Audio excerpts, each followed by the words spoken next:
I think what's so interesting as Scott joins us now is that we in Central New York, and you have plenty of experience because you went to college here, we're so used to seeing this.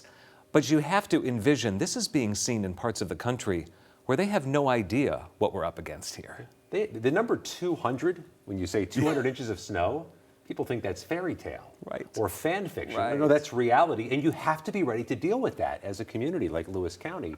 You have to budget for that. Yeah. You have to buy the right equipment. You have to convince the people in charge we need to spend money on this. And in fact, it's so distinctive what they have here, Michael, in Lewis County. The state police will use their equipment or use their assistance because Lewis County is uniquely equipped. Certainly, certainly, and we're so glad that they are. That's a fact. Let's talk about your regular day job when you're not covering snow in upstate New York. You had to pitch that story to CBS in order to get away from Washington, right? Yeah, there's a virtue to that and several different reasons. As somebody who grew up here, it's nice to be home.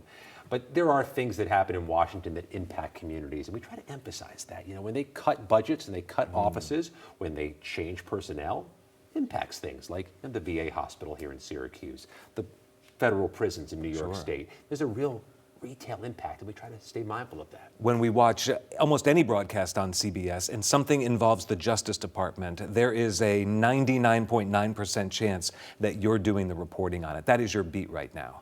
How have you found changing beats to be?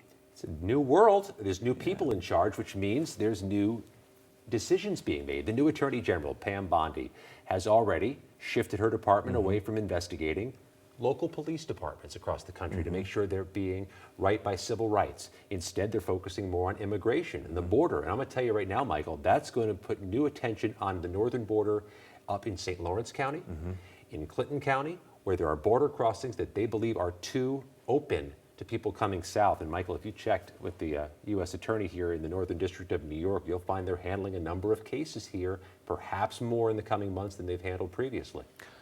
We've heard the news generally from the Trump administration, and of course the president himself, being like a fire hose, that this is sort of the mantra of those who are in the new Trump administration. Flood the zone, get us out there all the time, around the clock. How do you cover that at the Justice Department? Because it's coming from there too. It may be a strategy, and potentially an impactful one. If you throw enough information out there, only some can be grabbed, and inspected and analyzed. At the Department of Justice, they have changed the FBI director and the number 2 official at the FBI. Yes. That's bonkers to have that much change that quickly at the Bureau.